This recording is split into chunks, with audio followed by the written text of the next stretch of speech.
Mesdames, Messieurs, bonjour. Je suis Michel Lobéouane, je suis journaliste et rédacteur en chef du magazine Fort d'Afrique. Je suis en ligne et en direct de Douala, au Cameroun. Comment financer les PME africaines? Voilà une question qui revient chaque fois lorsqu'on parle du développement du secteur privé en Afrique. Dans le cadre des WIA Talks, nous allons aborder cette question aujourd'hui sous un angle assez spécial, car c'est à travers un système de financement encore peu connu et peu répandu en Afrique, la mésofinance. L'intitulé exact de notre thème du jour est « Financement des classes émergentes africaines, la mésofinance et ses mécanismes d'accompagnement des PME ». Avec moi, pour débattre de cette question, deux femmes exceptionnelles, Marème Bao, qui est directrice générale adjointe du COFINA, la compagnie financière africaine. C'est la première institution de mésofinance en Afrique francophone. Madame Bao, bonjour. Bonjour. Vous êtes en ligne d'Abidjan, en Côte d'Ivoire. Ah, vous êtes à Dakar? Ah, d'accord. Oui. Okay. Alors, vous avez sous votre responsabilité les départements qualité, ressources humaines, marketing et technologie de l'information. Et puis, nous avons en ligne de Dakar aussi, Yaye Souadou Fall. Souadou Fall est cofondatrice de la start-up eCover. Elle est diplômée de l'Institut supérieur de management de Dakar, l'ISM. À l'âge de 20 ans, elle a créé avec ses camarades de l'ISM, avec juste 30 000 francs CFA de capital, eCover, la start-up eCover. Il s'agit d'un projet de transformation de pneus. Elle nous en dira plus tout à l'heure, en plusieurs applications, des carreaux, des revêtements de sol, des semelles de chaussures, etc. Alors, voilà, le décor est planté.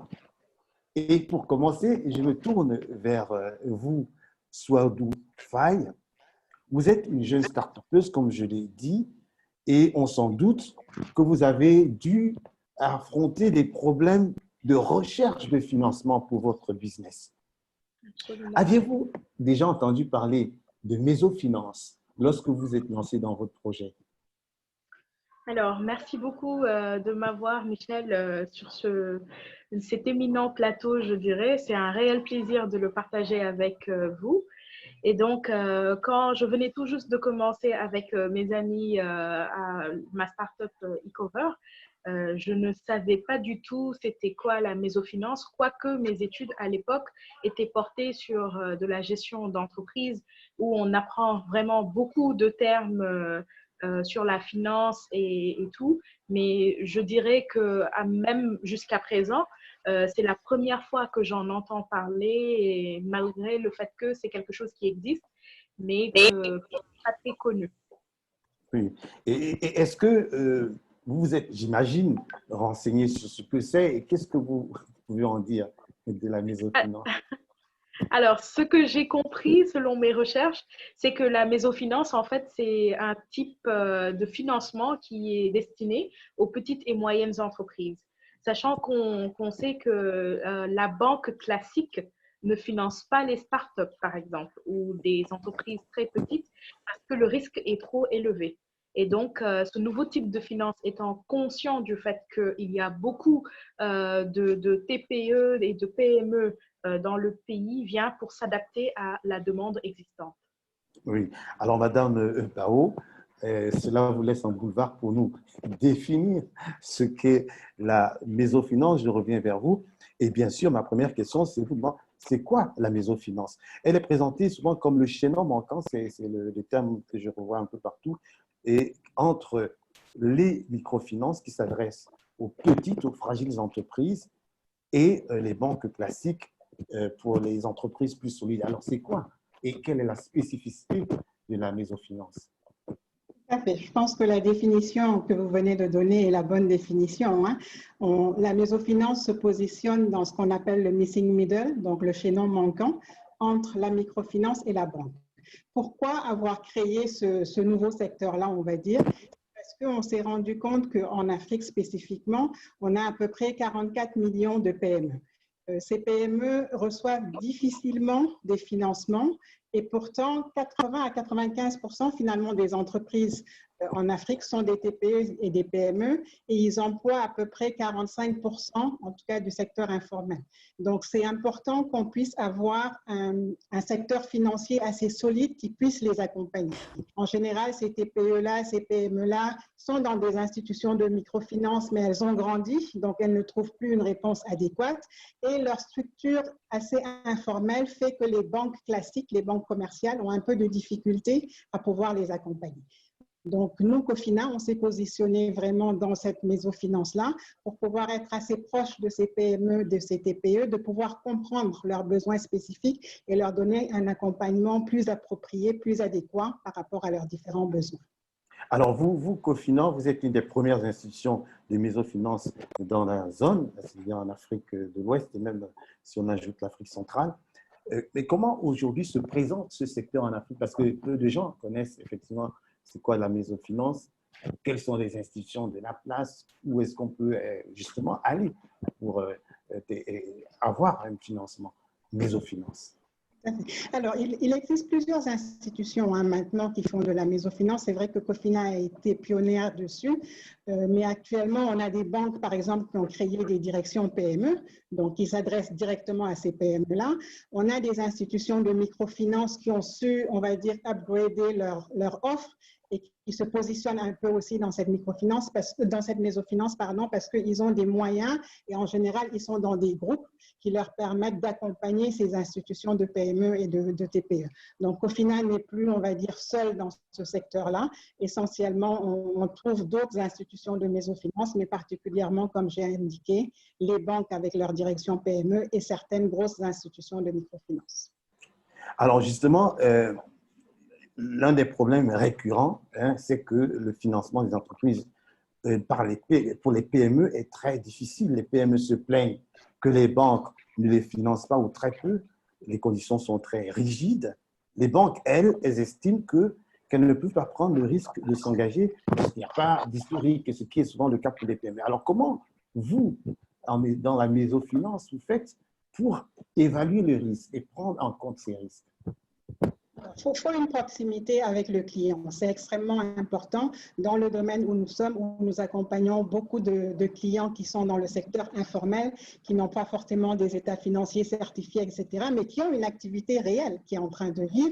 Il faut pouvoir être assez proche d'eux et reconstituer avec eux tous ces états financiers. Donc, la différence, on va dire, que nous avons avec les banques, c'est que nous avons cette souplesse-là qui nous permet vraiment d'être en contact direct avec le client, de pouvoir comprendre son activité, d'avoir des outils de scoring qui sont complètement différents parce que nous sommes dans un secteur différent. On peut avoir deux entrepreneurs qui sont dans le même domaine, mais qui font les choses vraiment différemment. Donc, c'est plus difficile, on va dire, de modéliser cette façon de faire avec les entrepreneurs.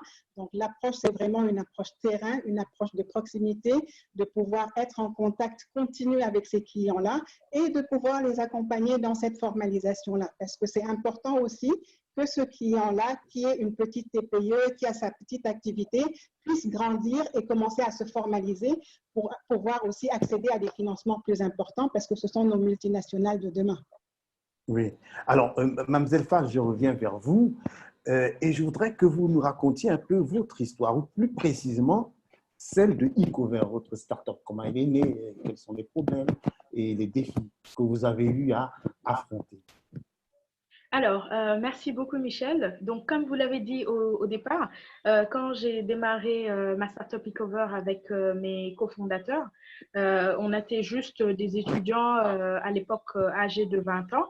Et donc, du coup, la question de l'environnement était quelque chose pour lequel nous voulions vraiment apporter une solution. Et ça nous a poussé à faire des recherches, en tout cas, sur le déchet des pneus, et particulièrement le déchet des pneus, parce qu'on trouvait à Dakar, presque à chaque coin de rue, des pneus qui traînaient un peu. Et on s'est dit, mais c'est un peu aberrant que ces déchets soient là. Que ce soit des nids à bactéries pour les moustiques qui sont dedans durant l'hivernage et que cela cause beaucoup de paludisme et que même des enfants jouent avec, parce qu'il y a des enfants qui prennent les pneus et qui les roulent et qui s'amusent avec, et que dans nos recherches, que l'on se rende compte qu'en fait, il n'y a pas de système de recyclage de pneus qui existe au Sénégal ou même de collecte. Ce qui se passe, c'est que lorsque les pneus sont jetés dans la rue, ils sont acheminés ensuite au niveau de la décharge de Meubeuss et ils sont tout simplement brûlés. Et qu'est-ce qui vous a fait penser, qu'est-ce qui vous a fait amener à croire et à investir sur l'idée que ces pneus pouvaient être transformés avec des applications comme celles que vous faites aujourd'hui? Ce qui m'a amené à penser que vraiment il était possible, qu'il y avait du potentiel dans les déchets des pneus, c'est vraiment le fait que le marché est vierge, je dirais. Le fait de voir en fait que personne n'était encore dessus, cette opportunité-là, et qu'il y avait beaucoup à faire. Donc, c'est des études de marché, des recherches, des enquêtes qui ont permis de se rendre compte qu'il y avait un potentiel sur ce déchet-là. Mais au départ, quand même, je pense que ce qui a un peu joué dans ça, c'était aussi le fait qu'on était jeunes et, disons, assez inconscients, si on peut le dire. Inconscient, je dirais. C'est le beau terme que j'utiliserai parce que je dis tout le temps que si je savais, si ce que je sais aujourd'hui, je le savais quand je démarrais, peut-être que je ne me serais jamais lancée dans cette aventure-là parce que j'étais Alors, quels ont été justement les défis? Parce que je ne m'imaginais pas que le chemin serait aussi difficile. À l'époque, je me suis dit, je veux lancer une industrie à partir de rien du tout sur le recyclage des pneus. Et c'était vraiment un pari très ambitieux. Parce que tout d'abord, il fallait commencer pour un début. Les gens, ce que j'ai remarqué, c'est que lorsqu'ils démarrent leur projet, tout de suite, ils veulent lever des financements. Alors qu'avant de penser à lever des financements, il y a des réalités qu'on ne peut pas contourner. Et quand, par exemple, on parle en marketing des 4 P. Le P de produit, le P de prix, de place et de promotion. Et donc, il y a d'abord le B.A.B.A., le P de produit, avoir un produit qui était important. Et souvent, ça, aucune banque ou aucun organisme de financement ne finance ce type de choses, cette R&D-là. Et donc, cette première phase-là, nous avons dû la financer tout seul. Ce qu'on faisait, c'est qu'à l'école, en fait, on essayait de nous inculquer des valeurs d'avoir des actions. Donc, on nous donnait des petites actions pour faire du love money, en fait. On parlait de notre projet à nos amis, à notre famille, et leur vendre des actions et leur dire que ce n'est pas de réelles actions, mais c'est juste pour nous aider. Donc, du coup, on prenait cet argent-là, on prenait l'argent de nos argents de poche et tout ce qu'on avait, c'est avec ça qu'on a commencé vraiment à faire la recherche et le développement pour lancer eCover. Alors, combien avez-vous eu besoin au début et combien avez-vous pu lever comme fonds pour démarrer? Alors, comme fonds pour démarrer, ce qu'on nous demandait pour un début à l'école, c'était juste de collecter 250 000 francs. Donc, du coup, on a collecté 250 000 francs. Et pour un début, c'est avec 30 000 francs qu'on a réalisé nos premières expériences et tout, et avec lequel on a pu lever d'autres fonds. Donc, après cette phase où on a eu à faire nos premiers échantillons, nous nous sommes dit, on ne peut pas aller à la banque ou dans une structure de financement ou quelque chose comme ça. Alors, nous avons décidé de nous lancer dans le crowdfunding. À l'époque, c'était très à la mode en 2015.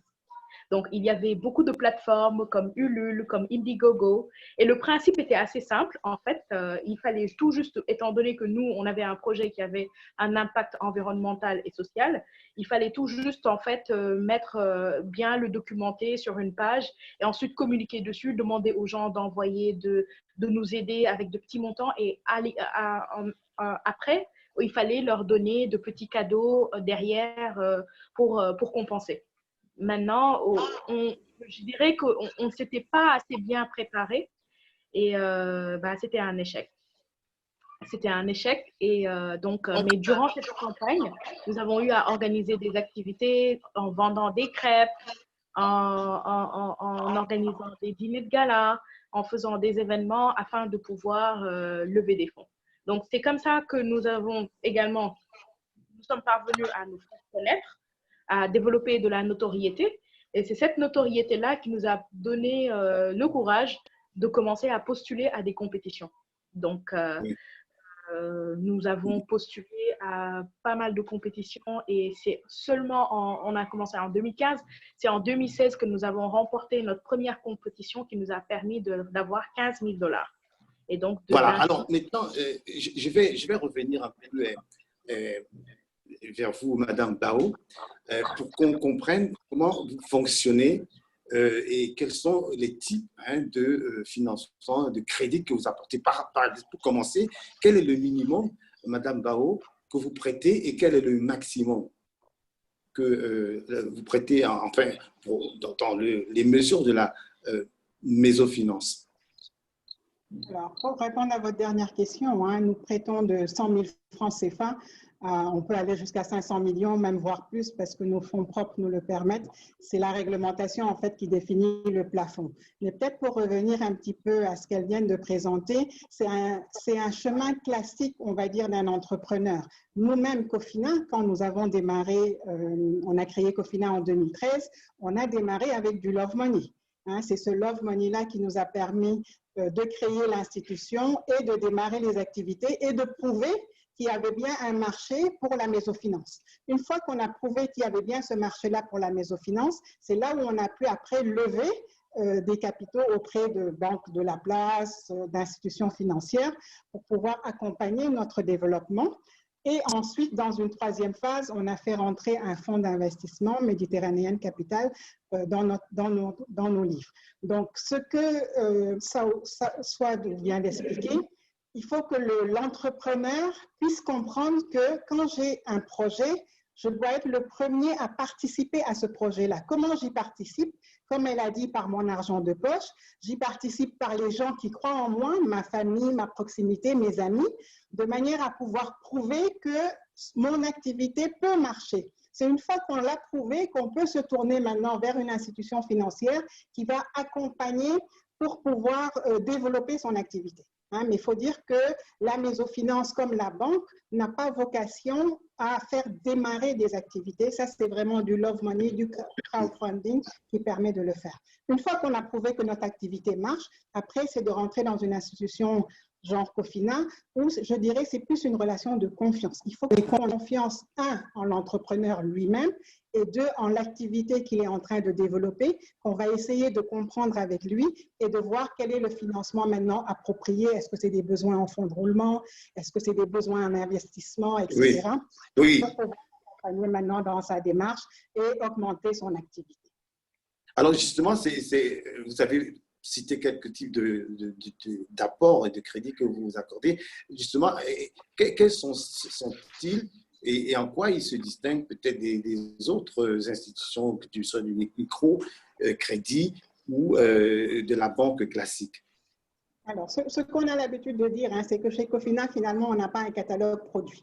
On s'adapte vraiment aux besoins de l'entrepreneur qu'on a en face, aux besoins de la PME qu'on a en face de nous. Donc, on peut accompagner ces entrepreneurs, ces PME, comme j'ai dit, en besoin de fonds de roulement, en besoin d'investissement, mais on peut les accompagner aussi parce qu'ils ont un bon de commande. Il faut les accompagner en avance sur bon de commande. On peut les accompagner sur des crédits documentaires aussi parce qu'ils ont besoin d'avoir des cautions. Donc, on peut les accompagner sur des cautions, etc. Je pense que c'est ce qui a révolutionné un petit peu aussi ce que nous faisons sur la place. En général, ces entreprises-là, quand elles allaient dans des institutions de microfinance, elles ne pouvaient avoir accès qu'à des crédits de fonds de roulement ou d'investissement. Oui. Elles n'avaient pas toute cette panoplie-là qui peut accompagner le projet suivant le stade où le projet se trouve. Et est-ce que vous avez des conditions spécifiques? Les entreprises, les PME se plaignent très souvent de la rigidité des conditionnalités des banques classiques. Et quelles sont vos conditionnalités à vous? En fait, l'un de nos gros défis, c'est de pouvoir s'adapter aux moyens aussi de cette PME-là qu'on va accompagner. Parce qu'effectivement, on a l'habitude de dire que le crédit ne se fait pas par la garantie. Le crédit se fait vraiment par l'activité que la PME est en train d'effectuer et de dire en fonction de cette activité-là, comment on l'accompagne suivant ses moyens. Donc, voilà, on peut aller jusqu'à des garanties assez lourdes, comme des prêts hypothécaires, mais ce n'est pas systématique. Ça dépend vraiment du besoin du client. Ce que nous faisons souvent, un client va arriver avec un besoin énorme en disant « j'ai un besoin de 100 millions sur l'année », peut-être que ce besoin-là, on peut le saucissonner et l'accompagner de façon plus souple et de manière à ce qu'il ne soit pas obligé aussi de donner des garanties dont il n'a pas. Actuellement, on a aussi beaucoup de fonds de garantie maintenant qui viennent sur le secteur, particulièrement par exemple avec le Covid. On trouve des institutions qui viennent pour garantir ces PME-là, donc on est capable aussi de faire le lien entre la PME et ces institutions-là pour pouvoir les accompagner. Donc là aussi, c'est comme sur le catalogue produit, on n'a pas une liste, on va dire, figée de garantie à prendre, on s'adapte vraiment suivant les réalités de la PME pour pouvoir l'accompagner et au fur et à mesure, on lui permet aussi de créer des garanties pour demain. Donc, on lui permet d'investir dans des choses qui vont lui permettre demain, quand il a des besoins beaucoup plus importants, de pouvoir disposer de ces garanties-là. Alors, quelle place vous accordez aux femmes, et j'allais dire aux jeunes, et à travers les jeunes, aux startups, comme c'est le cas de notre jeune start-upeuse? Alors, d'abord par rapport aux femmes, hein, ce qu'on peut dire, si je prends les chiffres de Cofina, depuis notre démarrage d'activité, on a financé 89 000 projets, dont 48% de ces projets sont portés par les femmes. Donc, ça signifie que les femmes occupent une place extrêmement importante pour nous. Et d'ailleurs, au niveau de la Côte d'Ivoire, on a une institution dédiée aux femmes, Finel, qui permet de financer ces femmes-là et de répondre de manière, on va dire, plus appropriée. Pour les jeunes, c'est la même chose. Hein. On accompagne beaucoup les jeunes. Maintenant, sur les startups, c'est là où je vais faire le bémol. Sur les startups, on n'a pas forcément vocation à accompagner une startup. Parce qu'une startup a besoin plus de capital pour pouvoir démarrer son activité. Et nous, nous ne rentrons pas en capital. Nous venons vraiment en financement pour pouvoir développer une activité qui est déjà présente. Donc, encore une fois, une start-up, le financement le plus approprié, c'est vraiment du love money et du crowdfunding. On peut exceptionnellement accompagner une start-up parce que ses fondateurs ont une autre activité en parallèle qui peut soutenir la start-up en cas de difficulté. Alors, je reviens vers Yaye Souadou Fall. Pardon. Je voudrais comprendre comment vous avez abordé les banques, comment vous avez travaillé avec elles, ce qu'elles vous ont dit, qu'est-ce qu'elles attendent de vous? Alors, bon, déjà, peut-être que je pense qu'au Sénégal, en tout cas, ou je dirais un peu partout, les banques n'ont pas forcément une très bonne réputation. Donc, dès le départ, on m'avait prévenu que les banques, ce n'est pas du tout un mécanisme adapté pour une start-up. D'ailleurs, je fais partie d'une… Ecover avait un compte au niveau d'une banque et notre conseiller discutait avec nous et tout. Mais pour eux, c'était hors de question de financer une activité qui vient tout juste de démarrer. Donc, ils demandaient des garanties, qui tournent, des états financiers avec des résultats convaincants, et ce n'était pas le cas. Donc, la banque n'était vraiment pas du tout une option. Donc, comme Mme Bao l'a dit, pour une start-up qui vient tout juste de crowdfunding et beaucoup d'opportunités de compétition qui existent pour les startups pour vraiment les aider pour un début à pouvoir financer des activités, en tout cas en attendant de pouvoir aller vers de la mésofinance ou de la banque classique. Et je voudrais aussi comprendre, votre démarche, est-ce que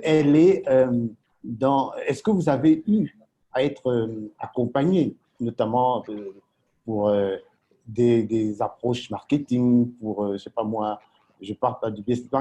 Est-ce que vous avez eu besoin de conseils précisément? Est-ce que vous en avez trouvé auprès des banques?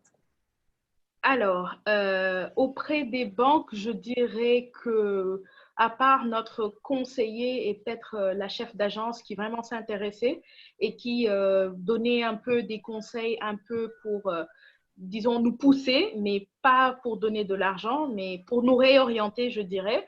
Nous avons surtout eu l'accompagnement, en tout cas, des structures comme le Anzisha Prize, qui sont les compétitions auxquelles nous participons et les acteurs qui sont là et qui donnent. des conseils gratuitement pour certains, même si il y en a qui font payer quand même les startups pour ça. Et à part ça, d'autres entrepreneurs, parce que tous ceux qui ont été entrepreneurs également ont un peu ce sentiment de give back. Ils ont envie de rendre l'appareil et de partager avec d'autres qui viennent de commencer parce qu'ils comprennent à quel point c'est difficile de les conseiller afin qu'ils puissent gagner du temps et éviter certaines erreurs. Pour moi, un mentor ou bien un conseil ou un accompagnement, que ce soit de la banque ou d'autres structures, est indispensable. La cause des échecs aujourd'hui qu'on a entrepreneuriaux sont surtout dus au fait que bon nombre d'entrepreneurs qui se lancent n'ont pas quelqu'un pour les conseiller. C'est comme un enfant. Excusez-moi, je voudrais un peu comprendre où est-ce que vous en êtes aujourd'hui, hein, comment Cover fonctionne, quelle est la réaction du marché, et quel est un peu votre historique, si on peut dire, depuis le début. Alors, aujourd'hui, eCover, en fait, est passé à un autre niveau avec un financement reçu du WIC Capital, qui est en fait un fonds d'investissement spécialement dédié aux femmes et qui a en fait une approche qui est assez particulière parce qu'elle vise les femmes qui ont des projets à impact et sans pour autant tenir en compte le fait que ce soit une start-up ou pas, ce qui est quand même un modèle qui est assez risqué. Mais avant d'arriver à ce niveau où une structure comme WIC Capital accepterait de financer eCover, il a fallu quand même 1 an, ou presque 1 an et demi, d'échanges et de challenging, d'études de marché, de tellement de choses pour que le modèle puisse être vraiment correct et cohérent et rentable et de nous rendre compte en tout cas qu'il y a un marché. Donc, ça a poussé eCover à revoir son produit, revoir sa stratégie. Et au départ, nous étions dans les recyclages de pneus, surtout orientés vers les revêtements de sol et les semelles de chaussures. Après l'accompagnement avec WIC Capital, nous avons réorienté notre activité vers des applications qui étaient beaucoup plus rentables, qui sont les granulats utilisés pour le remplissage des gazons synthétiques, ce qui est une offre qui est inexistante localement au Sénégal et je dirais même en Afrique de l'Ouest. Et une autre application qui est le broyat de pneus utilisé comme combustible pour les cimenteries en remplacement du charbon. Un combustible écologique qui va permettre aux cimenteries de pouvoir faire moins d'émissions de CO2 et aussi de pouvoir utiliser une matière première locale en remplacement du charbon de bois. Donc, du coup, quels sont vos clients aujourd'hui? Quel est un peu le marché que vous arrivez à conquérir? Alors, le marché que nous arrivons à conquérir, c'est primordialement les cimenteries, parce que ce sont elles qui consomment, je dirais, la plus grande partie de la production, en tout cas, est prévue pour elles. Et les autres cibles, c'est les complexes sportifs et les stades. Donc, du coup, un stade a besoin, en raison des conditions climatiques qu'il y a au Sénégal, il n'est pas du tout, bon, il est très coûteux d'avoir un gazon naturel pour le football. D'habitude, les gens utilisent un gazon synthétique pour le remplissage du gazon. À chaque fois que les gens viennent jouer sur le terrain de football, ils amènent les granulats en fait dans leurs habits, dans leurs chaussures, quand ils partent chez eux. Et donc, avec les intempéries, il faut tout le temps changer le gazon, le granulat du gazon. Sinon, il se gâte. Et donc, c'est là où nous intervenons et que voilà, nous apportons cela. Et donc, actuellement, en fait, nous venons tout juste de recevoir le financement avec WIC Capital. Donc, nous sommes vraiment dans une phase de mise en place et d'organisation de tout. Je vous laisse imaginer l'effervescence. Oui, oui, j'imagine. Alors, nous avons prévu de donner la possibilité à nos internautes de vous poser des questions. J'ai sous les yeux une question adressée à Madame Bao par Sharif Saïd, qui me semble-t-il est aux Comores. Elle est un peu longue, hein, je l'ai résumée, je vais à l'essentiel. Alors, il demande comment, dans des petits États insulaires en développement, et plus particulièrement, les femmes peuvent bénéficier d'un appui technique et financier à taux zéro, dit-il, pour la création de PMI et PME dans l'import et l'export. Il y a aussi en particulier dans le secteur des produits alimentaires d'origine animale et végétale. Donc, il parle voilà la question de Sharif Saïd Saïd. J'aimerais bien avoir la réponse. Alors, plusieurs choses dans sa question. Je pense que pour toute la partie création de l'entreprise, etc., il y a des structures étatiques qui sont bien placées pour pouvoir les accompagner pour créer leur propre entreprise. Ensuite, pour avoir du financement, je ne pense pas que ce soit du financement à taux zéro. Et je ne suis même pas sûre que c'est l'objectif des femmes, hein.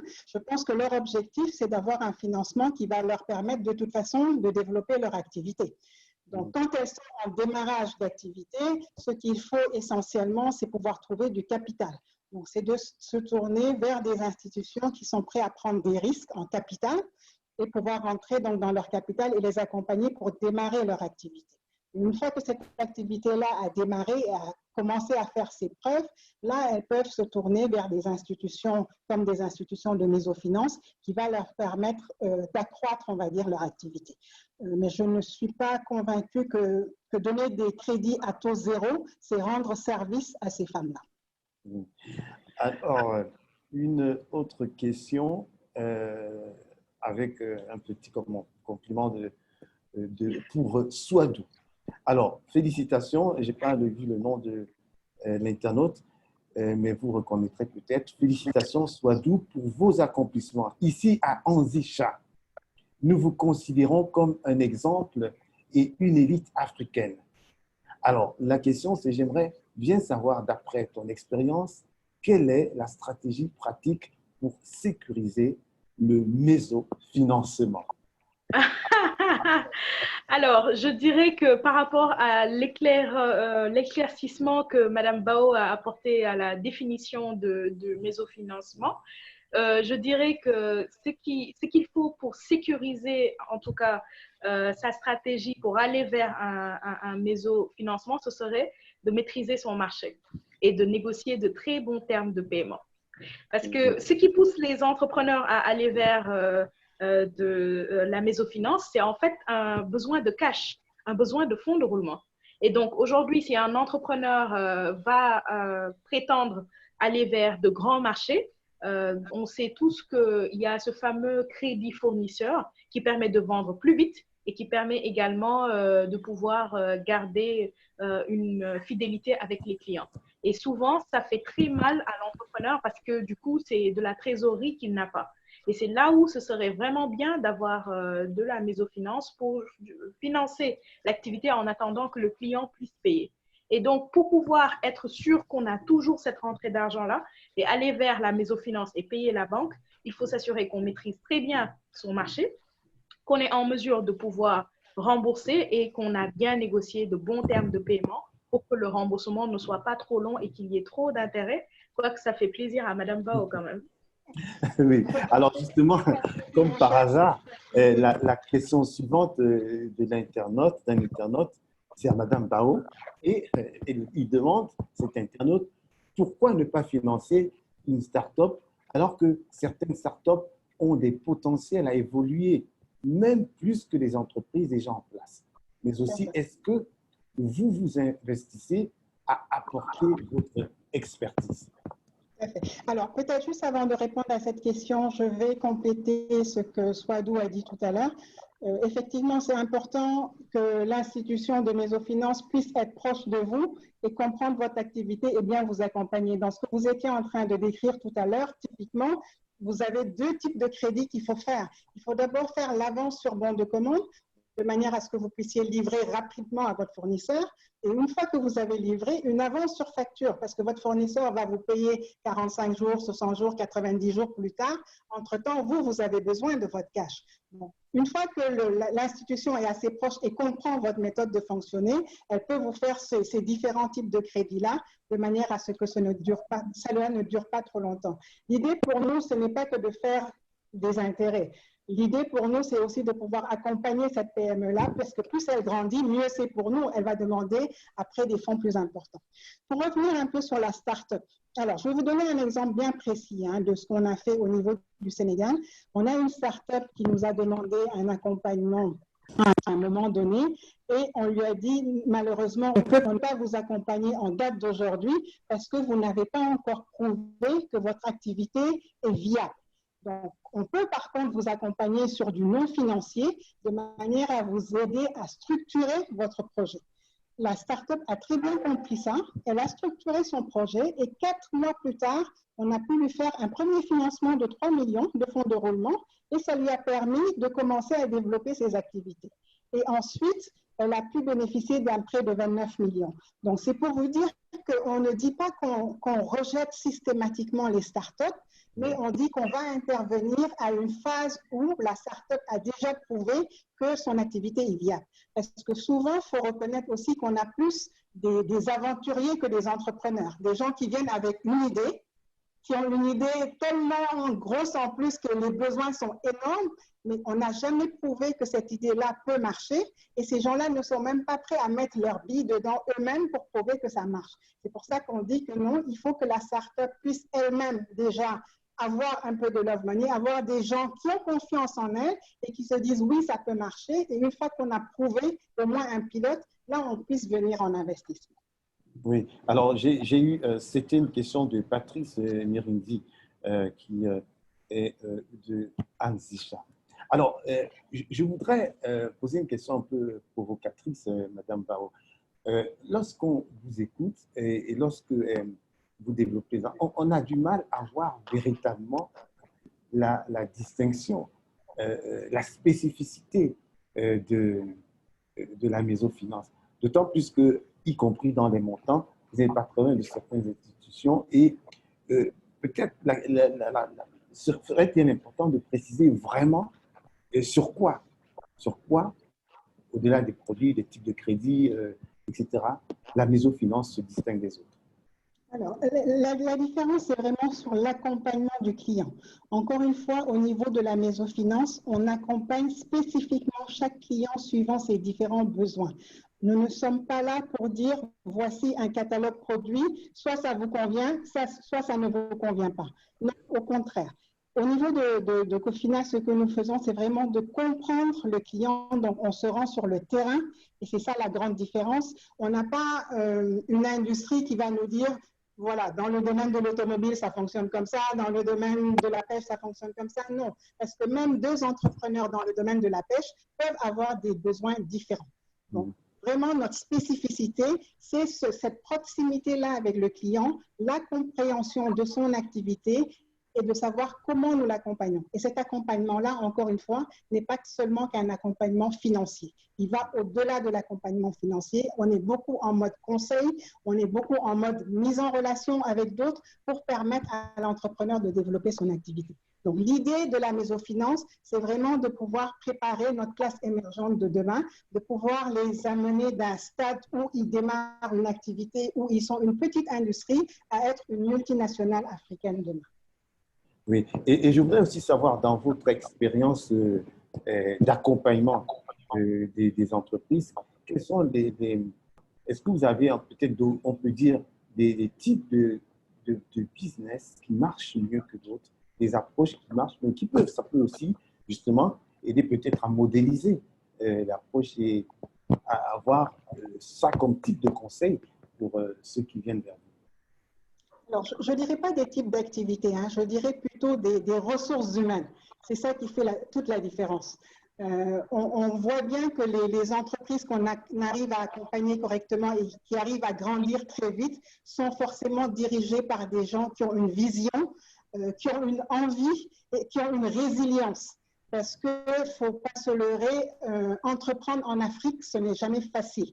Mais si on est en face d'un entrepreneur, un, qui croit en son projet et deux, qui est prêt à se sacrifier à 300% pour ce projet-là, il y a plus de chances que ça marche que quelqu'un qui tente une chose, ça ne marche pas, il laisse tomber, il va aller voir autre chose. Donc, ce n'est pas des domaines d'activité en particulier qui marchent bien, c'est vraiment des entreprises qui sont dirigées par des gens visionnaires, des gens entrepreneurs, mais surtout des gens résilients. Alors, Souadou, je reviens vers vous pour vous interroger sur comment vous envisagez la suite. Bon, vous avez gagné un certain nombre de galons qui vous ont positionné maintenant sur le marché. Comment fortifier, renforcer et pérenniser votre projet, votre démarche, vous envisagez la suite? Alors, dans un court terme, ce qui est prévu, c'est déjà de devenir un acteur incontournable au Sénégal. Parce que, comme je le disais, en fait, aujourd'hui, peut-être la force, je dirais, qu'on a, c'est le fait d'être pionnier et d'être pour le moment seul. Mais la concurrence va venir. Et à notre niveau, en fait, la concurrence, elle va se faire sentir plus au niveau de l'approvisionnement qu'au niveau du marché. Parce qu'aujourd'hui, il y a un stock intéressant de pneus, mais au vu de la demande qu'il y a pour les produits que nous faisons, le stock risque de très vite s'épuiser. Et donc, nous, on a intérêt en tout cas à ce que pérenniser notre activité en s'assurant d'avoir le maximum de pneus possible. Donc, dans le court terme, c'est vraiment d'être incontournable au Sénégal et d'organiser la filière de collecte des pneus parce qu'elle n'existe pas. Et donc, ce sera un challenge qui sera assez difficile, mais que nous sommes convaincus et confiants de pouvoir relever. Ensuite, l'autre challenge qu'il y aura, ce sera d'aller vers la sous-région. Et de la même façon que nous, e-Cover vise à régler le problème des déchets de pneus au Sénégal, de régler également le problème des déchets de pneus dans les autres pays d'Afrique de l'Ouest. Parce qu'au Cameroun, par exemple, on nous appelle. J'ai eu à rencontrer des gens, une mairesse dans une contrée du Cameroun qui me disait que moi, j'ai des problèmes de pneus, je ne sais pas quoi en faire. Ils sont là, ils traînent dans les rues, pourquoi vous ne venez pas? Donc, il y a une demande un peu à ce que nous venions, comment dire, faire connaître notre technologie également dans ces pays-là. Et donc, je dirais que dans le court et le moyen terme, en tout cas, c'est notre stratégie pour pérenniser notre entreprise. Alors, une autre question d'une internaute, Irène Yewa, elle s'adresse à tous les conférenciers. Alors, elle nous dit, Irène, ce n'est pas toujours d'un accompagnement financier dont on a besoin. Certains d'entre nous, entrepreneurs, avons et accueilleront mieux un accompagnement pour la structuration, plus encore que le financement. Alors, Marème Bao, on commence par vous. Enfin, c'est un peu une répétition, mais ce n'est pas sans intérêt de repréciser ce que l'accompagnement a comme signification pour vous. Ça fait parfaitement. Hein. L'accompagnement financier, en fait, n'est pas le premier besoin, on va dire, d'une start-up. La start-up a plus besoin d'abord de se structurer.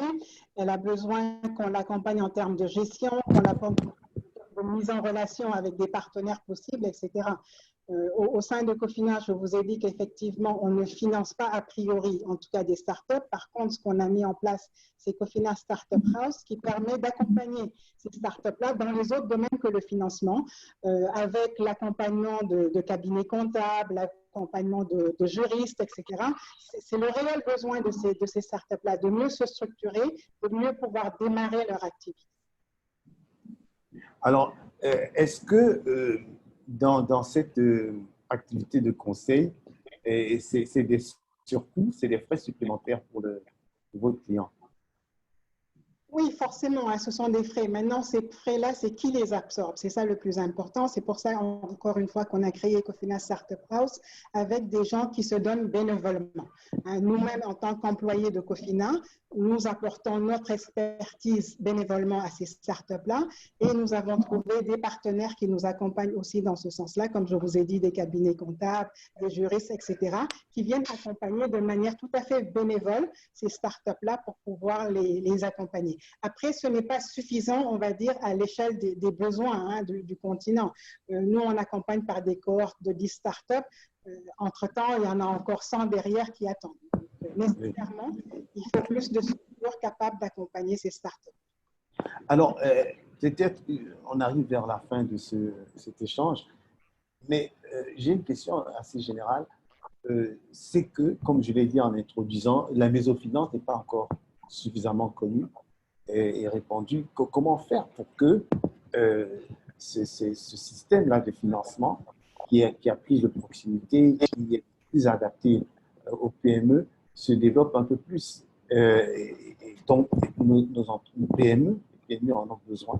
Comment faire? Vous êtes un peu les pionniers, en tout cas en Afrique francophone. Quelle est la réalité du développement possible de cette activité en Afrique?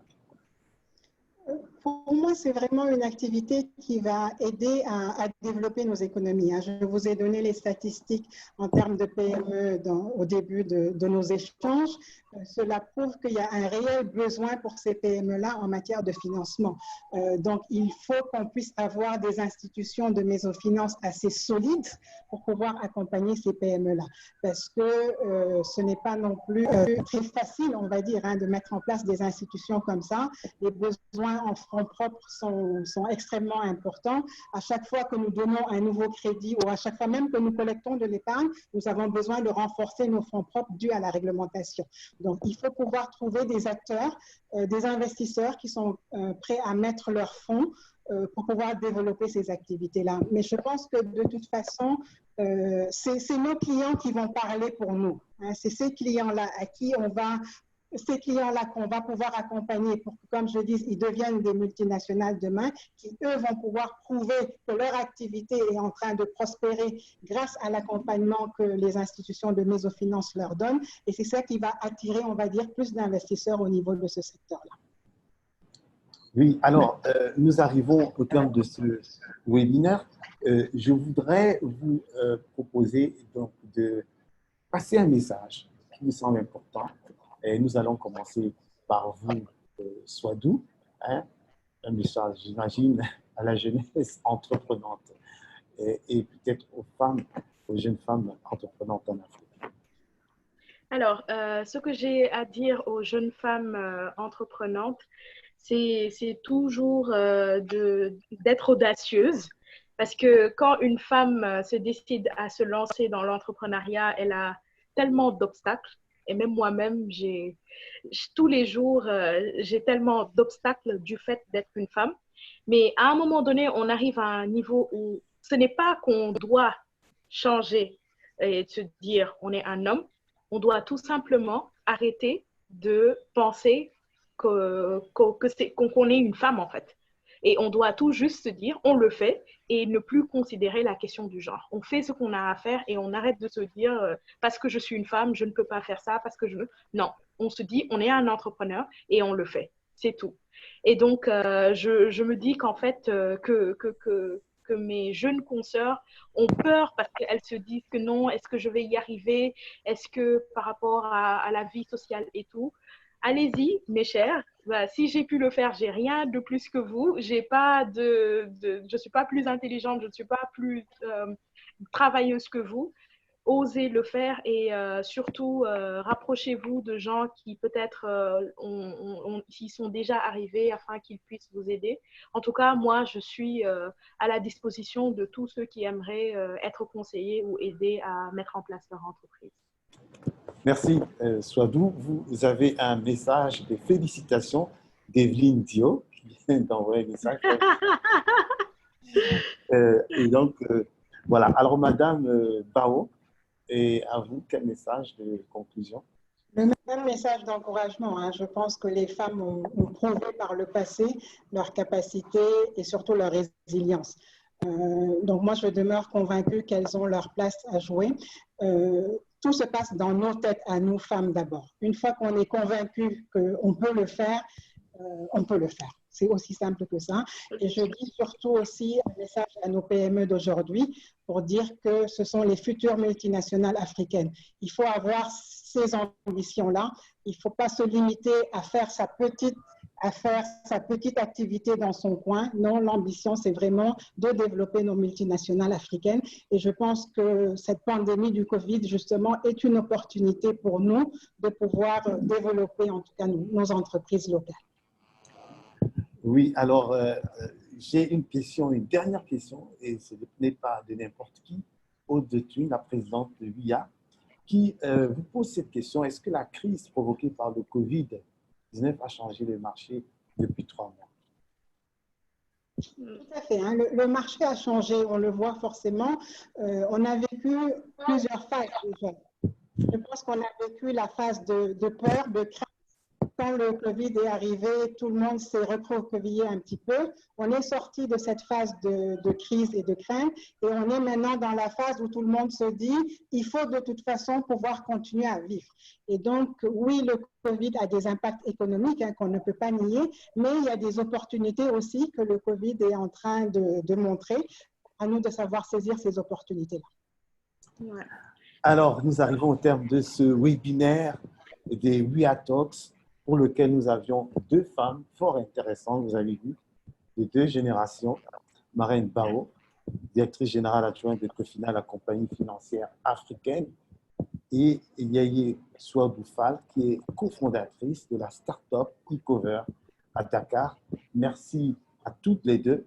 Je remercie également Madame Odetun,